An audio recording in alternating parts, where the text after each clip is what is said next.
Bien, queridos hermanos, vamos a entonar de nuestros signarios el himno número 135. ¿Sí? Himno 135, o perdón, 133, el cual lleva por título A cualquiera parte.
Bien,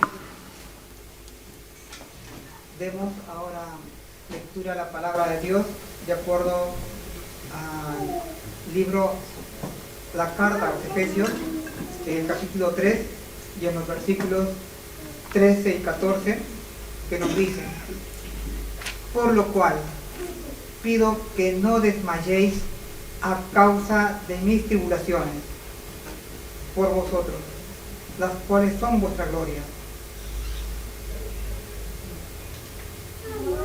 Perdón, es versos 14 y 15. Perdóname, hermano. Dice, carta a los Efesios, capítulo 3, versos 14 y 15. Por esta causa doblo mis rodillas ante el Padre de nuestro Señor Jesucristo, de quien toma nombre toda familia en los cielos y en la tierra.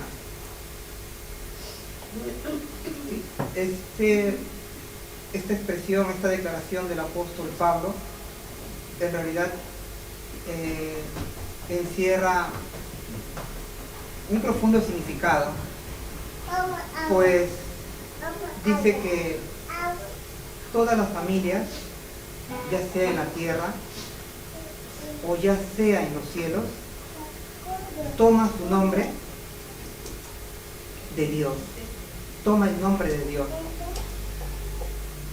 Es como cuando en un matrimonio vienen los hijos y los hijos toman el nombre, o más concretamente el apellido del padre, y se forma la familia. Así también el apóstol Pablo nos está diciendo que las familias que se han establecido en la tierra que se han establecido en los cielos, o mejor dicho, que se han establecido en todo el universo, de Dios toman nombre. Bien, meditando en esto, vamos a postrarnos de rodillas para dirigirnos a Dios en oración. Quiero invitar a nuestro hermano Rubén para que nos ayude en la oración.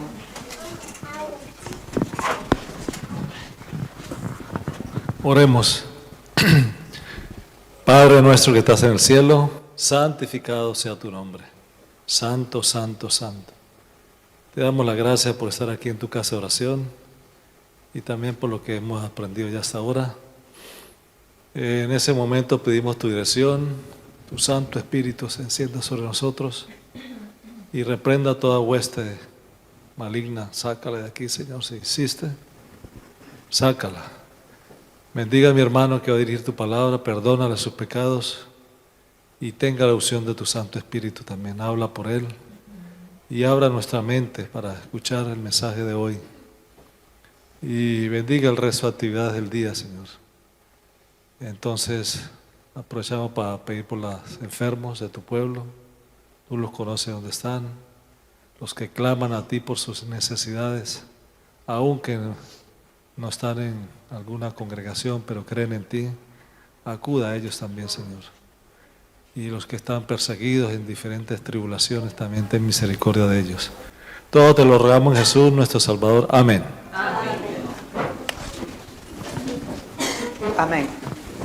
Bien, antes de pasar al desarrollo del tema de esta mañana, queremos invitar las participaciones tanto de los niños o también de algún hermano, de algún joven que quiera alabar el nombre de nuestro buen Dios.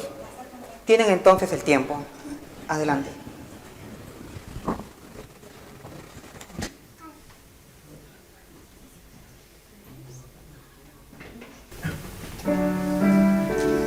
Tenemos la alabanza de los niños entonces. Adelante.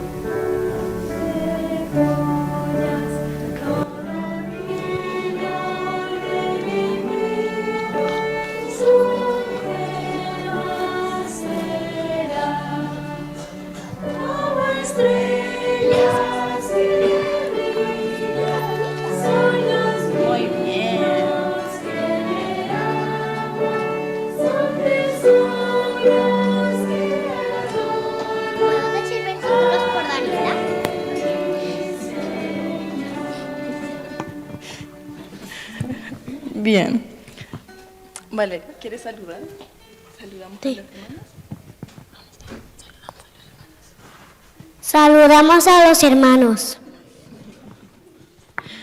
Bien. Hoy tuvimos una clase un poquito diferente porque, bueno, teníamos algunas visitas y entonces más pequeñitas, entonces tuvimos que hacer un trabajo en equipo, entonces hicimos una manualidad en equipo. ¿Quiere que te sientes? Y bueno, entonces no nos dio mucho tiempo de aprendernos el versículo, pero Anderson nos va a mostrar nuestra tarjeta en donde abrazamos el corazón, en donde está la palabra de Dios, y Anderson nos va a leer el versículo que está ahí. Antes creemos que por la gracia del Señor Jesús seremos salvos de igual modo que ellos. Hechos 15:11. Amén. Entonces, que sea para la honra y gloria de Dios y sigan orando por los niños, por los de siempre y también por las visitas que estamos recibiendo. Ella es Danita, Mateo anda por ahí atrás o si no también estaría aquí con nosotros, pero ella es Danita, tiene 1 añito y es súper inteligente. Ella habla, ella se comunica y bueno, ya se hizo amiguita de Valeria. Entonces, bueno, que sigan orando por los niños, especialmente por las visitas. Vamos a ir con la tía Dora. Eso. Amén. Amén. Ya.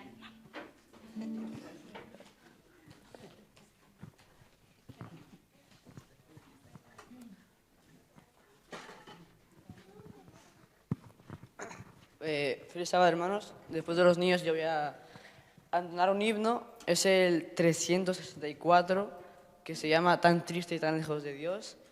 Estoy viendo muy bonito y espero que sea para la honra y gloria de Dios.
Bien, el Señor bendiga estas alabanzas que tanto los dos niños o las dos niñas con el joven Gerard han podido tributarle para su honra y gloria. Bien, hermanos, el tema que he preparado para compartir con ustedes trata acerca de las familias. He querido titularlo como Familias de Dios, ¿sí? Está basado en el texto que leímos en la epístola a los Efesios, en el capítulo 3 y los versos 14 y 15. ¿Sí? Y esto en consideración a la responsabilidad que se me ha concedido como responsable del Departamento de Familia. Bien, entonces el tema que vamos a desarrollar trata acerca de las familias, y las familias no solamente como obra de Dios, sino también como su familia, familias para Dios. Bien, entonces veíamos, ¿no?, en la carta a los Efesios que se nos decía que todas las familias de la tierra y todas las familias de los cielos, miren que entonces en los cielos también hay familias, ¿verdad? Nos dice el apóstol Pablo. Todas estas familias toman nombre de Dios. Y dijimos, ¿no?, que esto es así en la medida que Dios, al ser nuestro creador, establecía un vínculo con nosotros, ¿no? Dijimos también que cuando se constituye un matrimonio, vienen los hijos, y los hijos, al ser nombrados, toman del nombre del apellido del padre, ¿verdad? De manera ilustrativa, a partir de esta realidad, ¿no?, que vemos, o de esta experiencia humana, para entender este pasaje de la Escritura, vemos también que Dios hace así con la humanidad. Si podemos avanzar. Bien. El tema de las familias es un tema, relevante, significativo, en la medida, hermanos, que vemos que toda la humanidad está organizada en familias, o está establecida en familias, pues no existe una persona o un individuo o un sujeto que esté aislado. Siempre está en el seno de una familia, ¿verdad? Pues procedemos de nuestros padres, ¿verdad? Dios, al establecer el matrimonio en el Edén, estaba también anticipando la formación de una familia, pues sabemos que una familia está formada por los padres y los hijos, ¿verdad? Cuando hablamos de padres, implícitamente estamos hablando de hijos, pues no se es padre sin hijos, o madre sin hijos, ¿no? Y cuando hablamos de hijos, también implícitamente está detrás la idea de la existencia de un progenitor o de progenitores, ¿verdad? Entonces, el Señor entonces instituyó en el Edén la primera pareja, ¿verdad? Y les ordenó que se multiplicaran y que llenaran la tierra, ¿verdad? Y no solamente la tierra se iba a llenar de sujetos, de personas, de individuos, sino que también la tierra se iba a llenar de familias. Pues como lo dijimos, la humanidad está establecida, está organizada en familias. Y como nos enseñan también en las escuelas, la sociedad o la familia es el núcleo de la sociedad, ¿verdad? Bien, entonces la Biblia ya nos anticipa esta idea, ya nos recalca esta idea que el apóstol Pablo trae a la luz en mencionar. Sin embargo, no solamente en las Escrituras vemos, digamos, a Pablo hablando acerca de las familias como creación de Dios o como engendradas por Dios, y por tanto que son su pertenencia, sino también esta idea está presente en otros pasajes de las Escrituras, como por ejemplo en los Evangelios, en el libro de Lucas, ¿no? Vemos en aquella famosa oración del Señor Jesús, el modelo de la oración.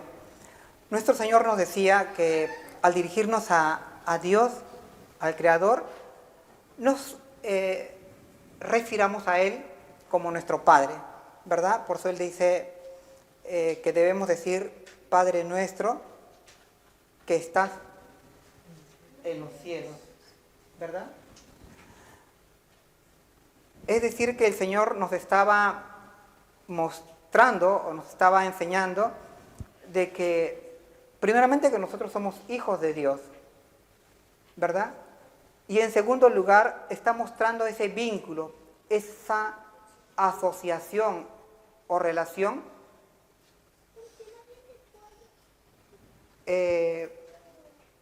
como nosotros como hijos y Dios como Padre. Y entonces, otra vez, la idea implícita de familia, pero familia de Dios, familia de Dios. Así como cuando un matrimonio, un hogar, tiene hijos, Y estos hijos vienen, decimos, ¿no? Decimos, digamos, esto comúnmente, son nuestros hijos, ¿verdad? Son, y también es lo que se estila, ¿no? Ya sea en cualquier institución, ¿no? A donde vayamos, o lugar público, cuando queremos referirnos a nuestra prole, ¿sí? Decimos, son nuestros hijos. Y así el Señor.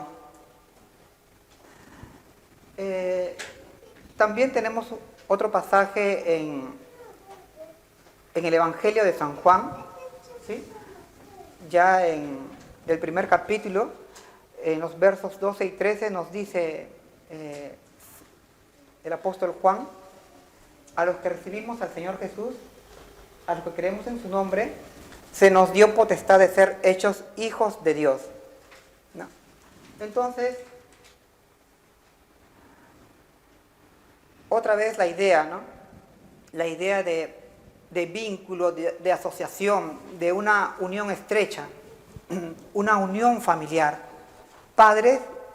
Hijos, ¿no? Hijos a los que hemos creído en el Señor Jesús. Y al hablar de hijos, tener a Dios como nuestro Padre, ¿no? Y ahí nos dice justamente en el verso 13, dice que los que son de la fe, los que hemos creído, no somos engendrados por voluntad humana, sino por voluntad de Dios, ¿no? Y ahí está hablando del nacimiento espiritual, ¿verdad? Tenemos también en la primera carta del mismo apóstol Juan, ¿no? En primera de San Juan, no sé si podemos ver en la diapositiva. Sí, en el capítulo 3, los versos 1 y 2, en la que se nos habla acerca del gran amor de Dios hacia sus criaturas, hacia la humanidad, ¿no? Un amor expresado en que se nos reconozca como hijos de Él, ¿no? Dice el pasaje de 1 de Juan 3, versos 1 y 2, mirad cuál amor nos ha dado el Padre para que seamos llamados sus hijos, ¿no? Y entonces, si somos hijos, otra vez está ahí implícita la idea de familia de Dios. Y este es un concepto que poco nos detenemos a contemplarlo y a examinarlo, ¿no? Y es un concepto o una idea que tiene mucha relevancia. Tanto es así que nos puede ayudar no solamente a fortalecer o a afianzar nuestra fe, sino que también nos puede ayudar a mejorarnos, a ennoblecernos, a exaltarnos moralmente o éticamente, de tal manera que a través de una conducta noble podamos honrar a nuestro buen Dios, a nuestro Creador, ¿no? A partir de esta idea, de esta consideración que Dios nos considera como sus hijos, ¿no? Y por tanto parte de su familia. También tenemos esto, me parece otro pasaje, sí, y aquí hay que considerar algo importante, hermanos, de acuerdo a lo que está escrito por el sabio Salomón en Eclesiastés 3:14, que todo lo que ha hecho Dios es bueno y que ello no se modificará o no se cambiará o permutará. Y esta es una idea que lo aprendemos desde la primera página de las Escrituras, ¿no? En el libro de Génesis, en el capítulo 1, ya vemos descrito que las cosas que Dios hace son buenas en gran manera. No solamente son buenas la tierra, las estrellas, el sol, la luna, la inmensidad del ejército de la creación, sino que también son buenas la ley de Dios, tal como lo vemos escrito en el Salmo 19, verso 11, ¿no? La ley es perfecta que convierte el alma. Vemos que también la familia, o el matrimonio, o el hogar, es una obra perfecta, una obra estupenda, una obra magnífica que nos demuestra el carácter de su creador, de Dios. Pues todas las cosas que Dios hace son cosas buenas, cosas que deben permanecer. Y así como los cielos y la tierra permanecerán, ¿no? Nos dice también la Escritura, también lo que Dios ha hecho, y en este caso las familias, ¿no? Eclesiastés 3:14, yo he entendido que todo lo que Dios hace será perpetuo, dice, ¿no? Sin embargo, hermanos, a pesar de que en el principio Dios planificó y estableció que las familias honraran su buen nombre, sin embargo el pecado perturbó esto. Y claro, a partir de la caída de nuestros primeros padres, Adán y Eva, vemos que las familias no son perfectas. Las familias tienen, están en una situación de crisis, en el sentido que no cumplen el propósito de Dios. No. Y entonces vemos crisis en los matrimonios, crisis en la relación entre padres e hijos, y en consecuencia crisis en la sociedad, y por ende el sufrimiento, las injusticias, y entonces el nombre del Señor es ofendido, ¿verdad? Tal como nos lo dice el apóstol Pedro, ¿no? Que justamente por nuestra incredulidad, la incredulidad del pueblo de Dios, el nombre del Señor es blasfemado entre los gentiles. Y justamente el pecado, hermanos, es lo que nubla nuestro entendimiento, nuestra comprensión, nuestra valoración del significado de las familias, de nuestra familia y de nuestra relación con el Señor. Pues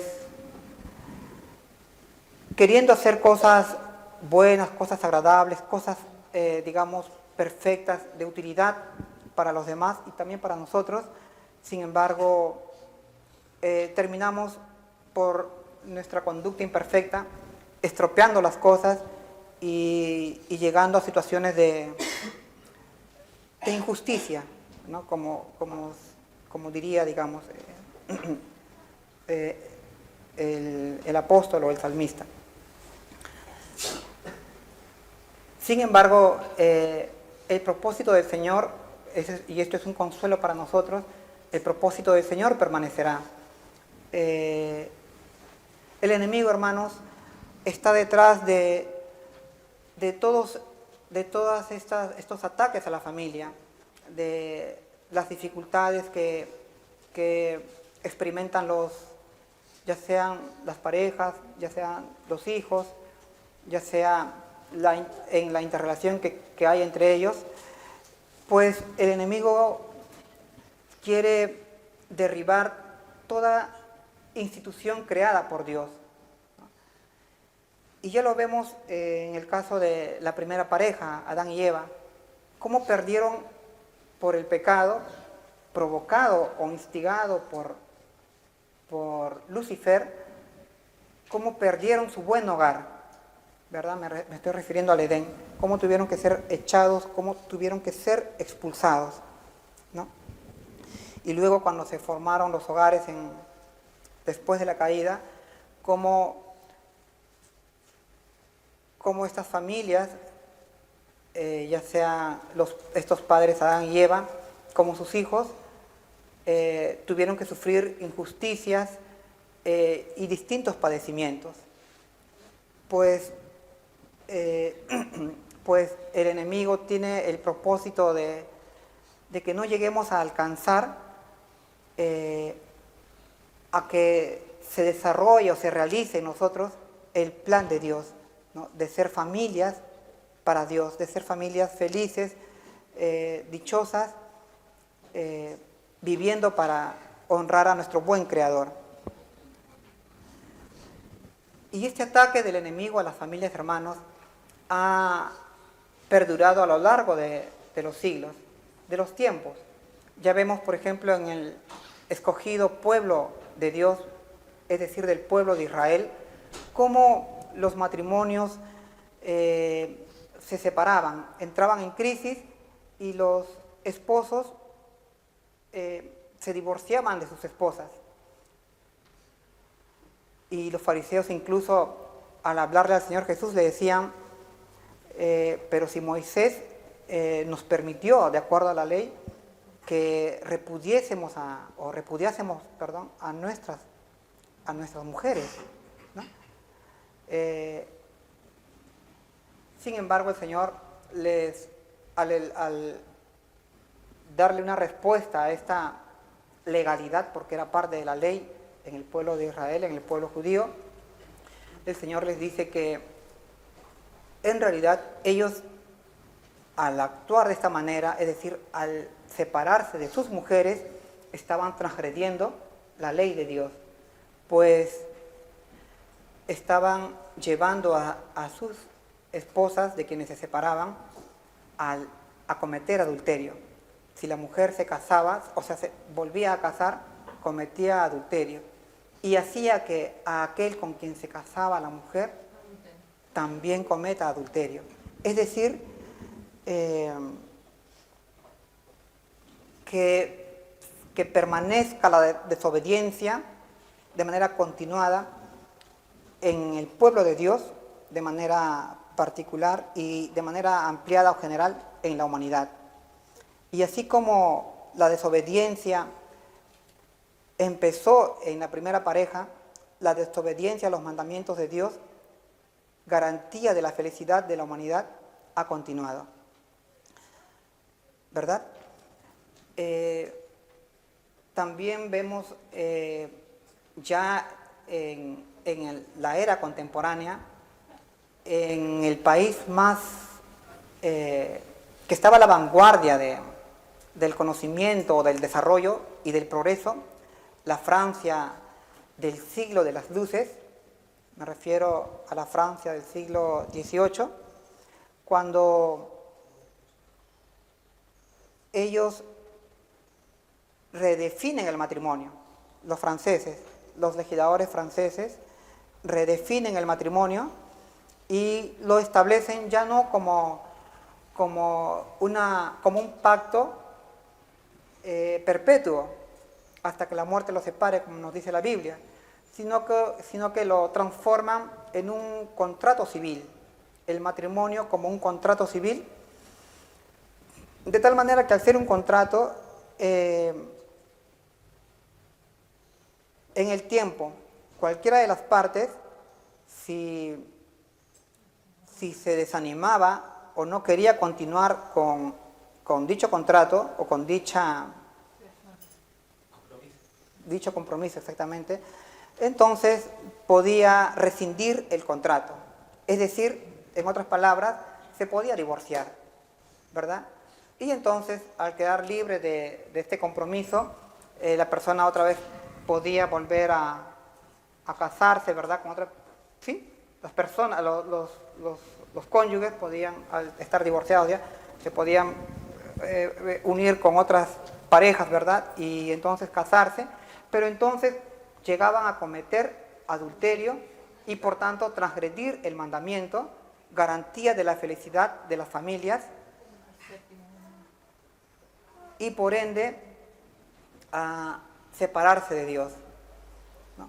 Esto lo comenta el lenguaje en el Conflicto de los Siglos, en aquel capítulo tan interesante llamado la Revolución Francesa, ¿verdad? ¿No? Ellen White dice que en el fondo, de manera encubierta, lo que estaba el enemigo propiciando era que transgredan los mandamientos, ¿no? A través de estas legislaciones, ya sea en el pueblo de Israel, ya sea en este caso en el país más avanzado de la tierra en el siglo XVIII, me refiero a la Francia de la época de la Ilustración. Y tal fue así que todas las naciones de la tierra, tomando como referencia a Francia, copiaron esta legislación. Sí, pero me refiero a esta legislación en torno al matrimonio como algo tan innovador, tan avanzado, tan progresista, que lo incorporaron dentro de sus leyes. Y ahora los matrimonios de la tierra, a partir de aquella innovación de los legisladores franceses, todos los matrimonios de la tierra contemplan al matrimonio como un contrato que puede disolverse, ¿no? Cuando alguna de las partes decide hacerlo, ¿no? Pero en realidad lo que encubiertamente está allí presente es la transgresión a los mandamientos del Señor. Si podemos ver otro pasaje, la otra diapositiva, tenemos Isaías 59:2, aquel interesante pasaje del profeta Isaías que nos dice: vuestros pecados han hecho ocultar o han hecho separar a vosotros de Dios. Los pecados nos apartan de Dios, el pecado nos aparta de Dios.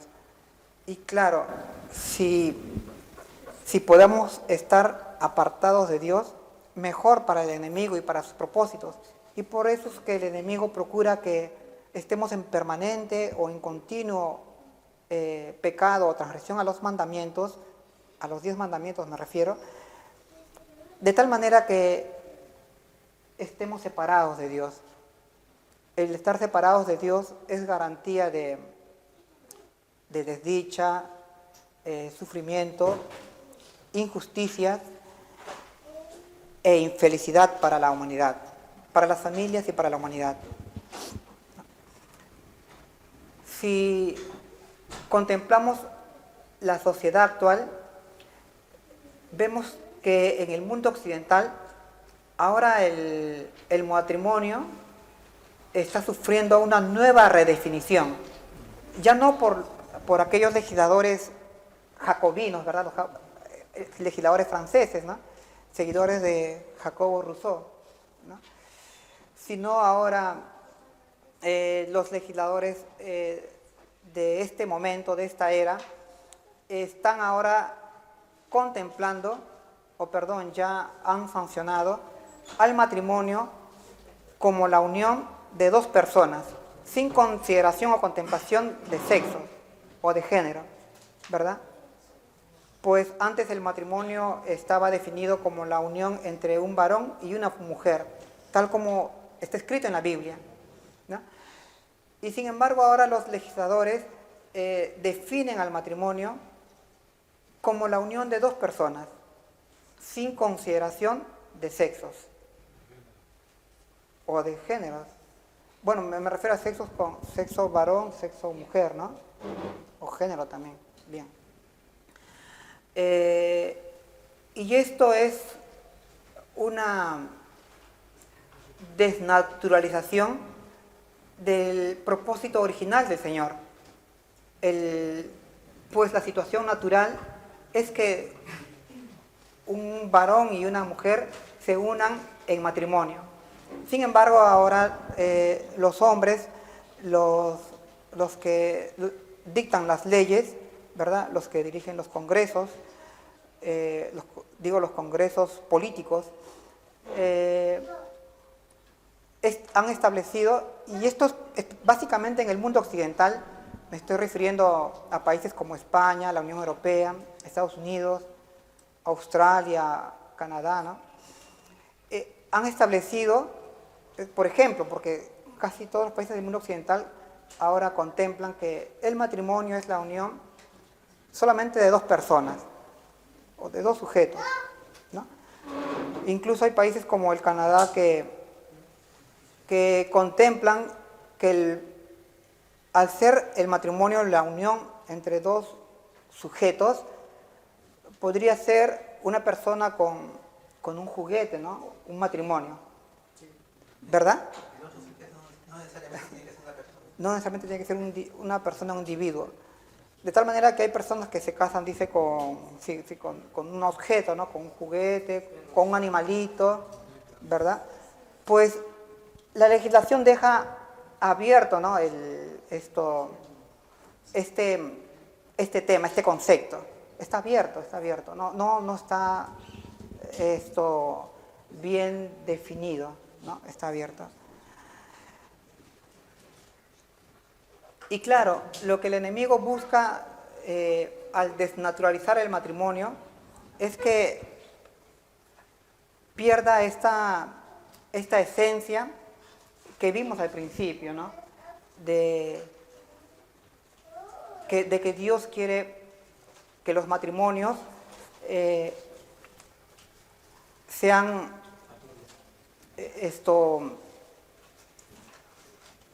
elevados en el sentido de que lo honren a Él como creador.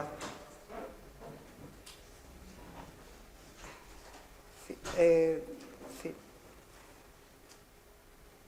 En el sentido de que si el Señor, en su infinita sabiduría, en su infinita inteligencia, al crear todo lo que contemplamos, ¿no? Ya sea la naturaleza, ya sea los seres vivientes, o ya sea las instituciones como el matrimonio, o también el Santo Sábado, Dios lo hace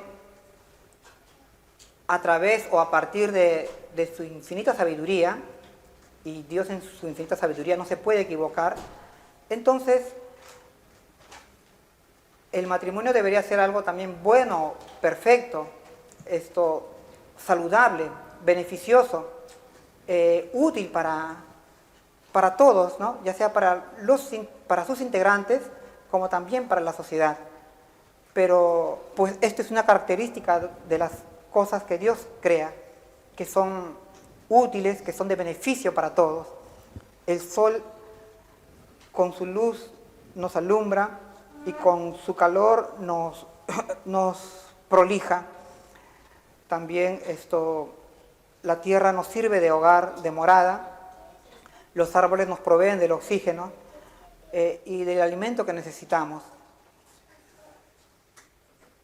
Y también el matrimonio, institución creada por Dios, y también las familias, son buenas entidades, son buenas instituciones para beneficio de todos, de la humanidad en general, y para gloria y honra de su Creador.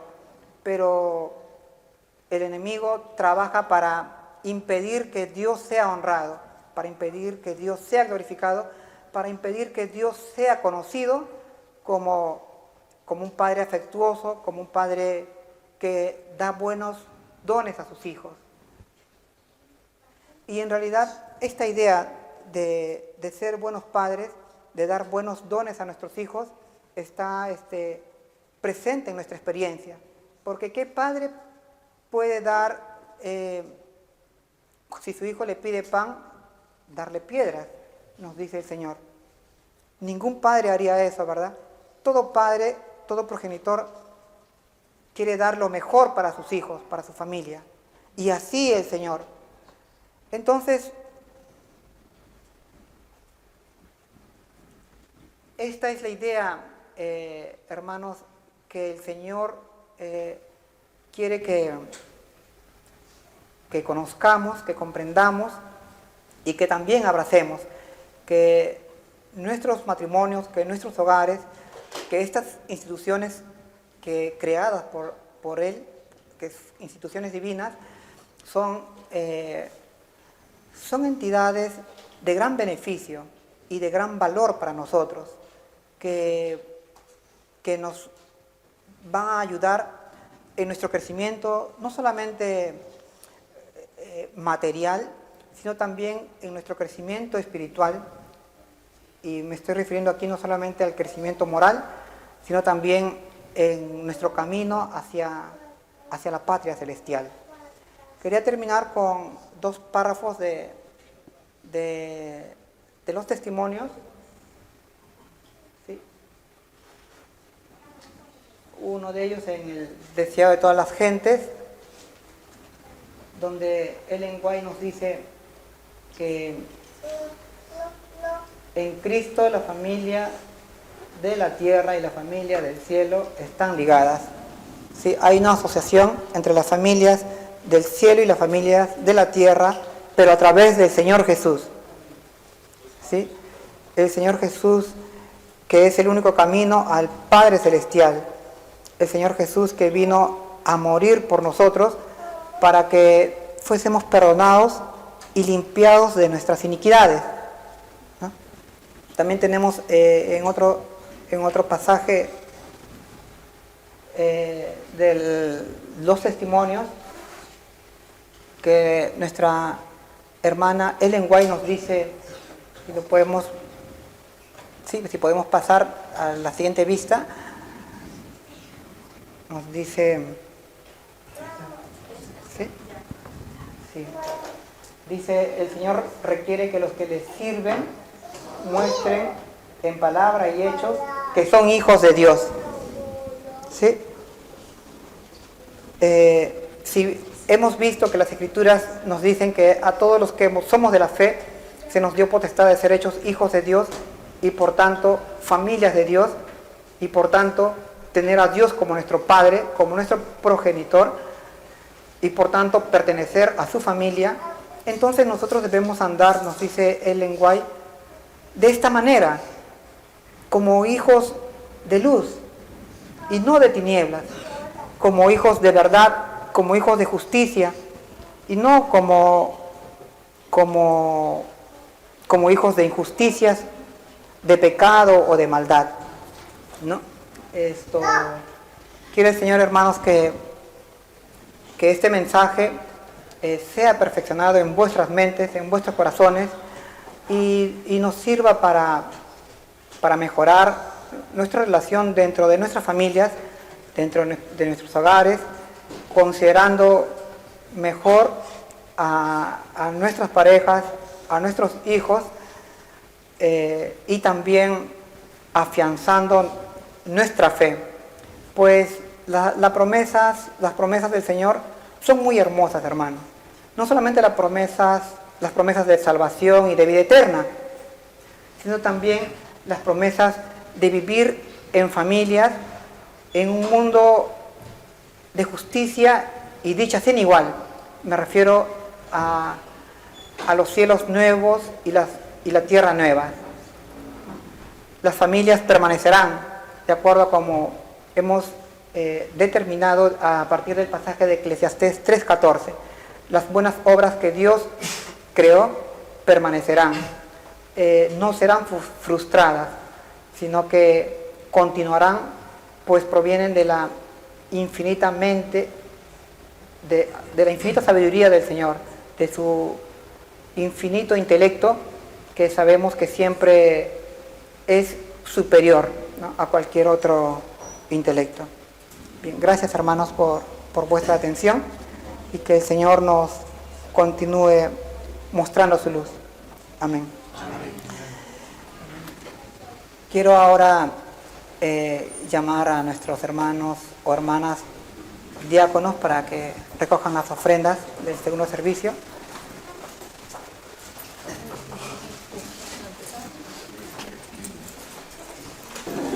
Bien, agradecemos a las manos dadivosas que han podido ofrendar, que el Señor también contemple vuestras ofrendas y las multiplique, ¿no? Bien, estamos invitados ahora a buscar en nuestros himnarios el himno 495 que lleva por título No te dé temor. Nos ponemos de pie los que podamos para entonar este himno con fervor.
ahora estamos invitados a postrarnos de rodillas para dirigirnos a Dios en oración. Los que podamos nos arrodillamos y vamos a pedir a nuestra hermana María Landeo para que nos ayude en la oración. ¿Sí? Nuestra hermana María Landeo. Gracias. Bendito Padre nuestro que estás en el reino de los cielos. Alabado y glorificado sea tu santo nombre, Señor.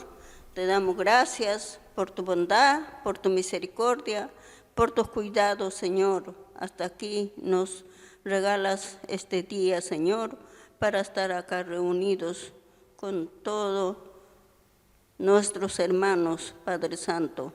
Te pido también por tus hijos que se encuentran en la ancha faz de la tierra, seas con cada uno de ellos también, Padre Santo. Bendice a todos tus hijos en el mundo entero y así también con todos los que están delicados de salud también, Señor, seas con ellos conforme a tu voluntad, Padre Santo. Te pido también los que llevan tu palabra en distintas partes de este mundo, seas también con ellos. Perdona todas nuestras debilidades humanas que tenemos, Padre Santo. Abre nuestra mente, entendimiento para poder comprender tus santas enseñanzas que nos regalas siempre, Padre Santo. Así, de esta manera, en esta hora, nos encomendamos en tus manos de misericordia. Dejamos todo bajo tu amparo, en el nombre del Señor Jesús. Amén.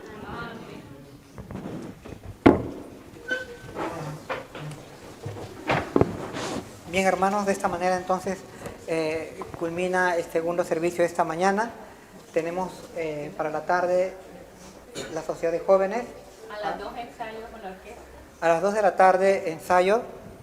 Y a las 3 con el coro. A las 2 con la orquesta. Sí, el ensayo general, ¿no? La orquesta y el coro a partir de las 2 de la tarde. A las 4 de la tarde la Sociedad de Jóvenes. Y La tarde de oración. Bueno, los minutos de oración. Y entonces tenemos quizás a nuestro hermano pastor para impartir la bendición. Si no entonamos la doxología final, nos ponemos de pie, pasamos a despedirnos, o a saludarnos. Sí, fija tus ojos en Cristo.